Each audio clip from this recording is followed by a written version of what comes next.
Hola, para la pieza del mes de marzo hemos escogido un enterramiento medieval cristiano. Para ello nos dirigimos a la sala de medieval y moderna del Museo y Conjunto Arqueológico de Medina Sidonia. En concreto, en esta vitrina lo que hemos querido recrear ha sido el proceso de excavación de ese enterramiento. Tenemos el esqueleto tal y como apareció, y junto a él una serie de útiles que utiliza el arqueólogo en la excavación. El cuerpo aparece de forma frontal, lo que se conoce como decúbito supino.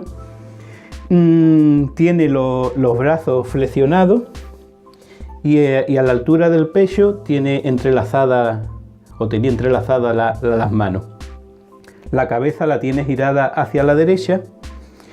Y un detalle importante que no se escapó a la excavación fue el conocer cómo se enterró este cuerpo. Sabemos que fue dentro de una caja de madera. Hay en otras ocasiones en la que solo se envuelve en un sudario, en una sábana y se deja sobre la tierra. En este caso no, en este caso lo que se hizo fue enterrarlo en una caja de madera que naturalmente por el paso del tiempo la madera no se ha conservado, pero sí tenemos el detalle que nos permitió saber cómo se enterró este cuerpo en la caja de madera. Y son estos clavos que hay a lo largo de todo y alrededor de todo el cuerpo de este esqueleto. Ese es el detalle que nos indicaba que fue enterrado, como ya digo, en una caja de madera. Junto a este esqueleto aparecieron restos de al menos 74 individuos más, lo que nos da idea de que no nos encontramos ante unos enterramientos aislados, sino en una necrópolis, un cementerio cristiano, y estaba en torno a una construcción que en aquel momento desconocíamos la funcionalidad.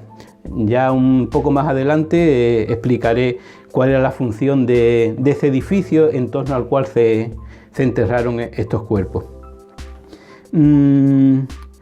Una cuestión también que se hizo un estudio antropológico de todos los huesos que fueron apareciendo, y este en concreto presentaba una serie de patologías, como por ejemplo la descalcificación de algunos huesos, como de la pierna, y algo también muy llamativo y que tuvo que ser bastante doloroso para el sujeto que está aquí enterrado, fue una caries bastante importante en uno de los molares.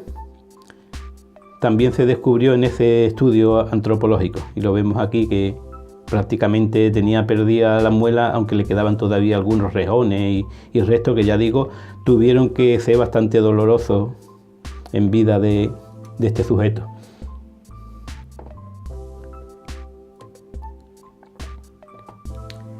Antes de que se iniciaran las excavaciones en el castillo de Medina, hubo un paso previo que fue el del estudio de documentos y bibliografía que giraban en torno a este lugar, a esta elevación de Medina, en torno a la fortaleza y a las distintas épocas por las que pasó este sitio.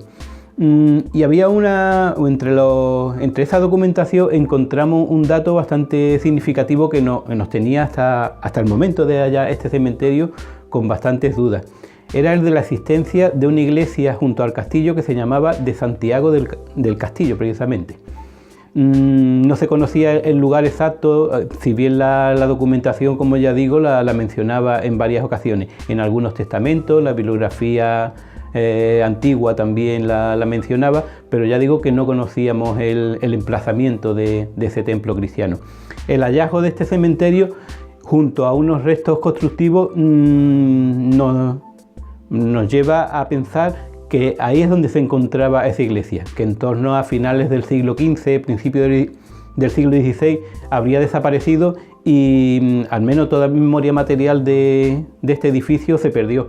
Pero el hallazgo del cementerio, esta serie de cuerpos que hemos desenterrado en torno a esas ruinas, nos está indicando que posiblemente ese fuera el emplazamiento de la iglesia de Santiago del Castillo.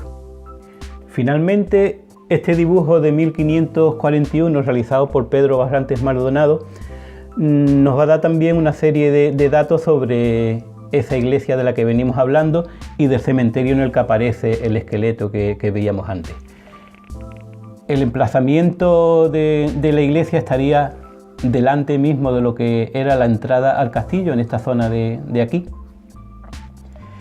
Pero como en 1541 el dibujo al menos no refleja ningún edificio importante en esa zona. Eso quiere decir que ya había desaparecido por completo. Quedaría el cementerio si acaso, pero no lo refleja el dibujo. Sí aparece ya fuera de lo que es el recinto amurallado, en la expansión que se origina en Medina en torno al siglo finales del XV, del XVI. Ya hay algunas casas que van a sobrepasar lo que es la muralla, el recinto amurallado de época medieval, y van a ocupar ya zonas más bajas. Un dato bastante significativo, la existencia de una ermita, que es esta de aquí, que se llama de Santiago. Actualmente la ermita se convirtió en iglesia, incluso pervive en nuestros días en el barrio con el mismo nombre, de Santiago. La existencia de esta iglesia nos está indicando que ya no existiría otra con el mismo nombre en otro lugar, lo que quiere decir que en 1541, al existir esta ermita, ya no existe la de Santiago del Castillo y posiblemente desde principios del siglo XVI no exista ya esa iglesia.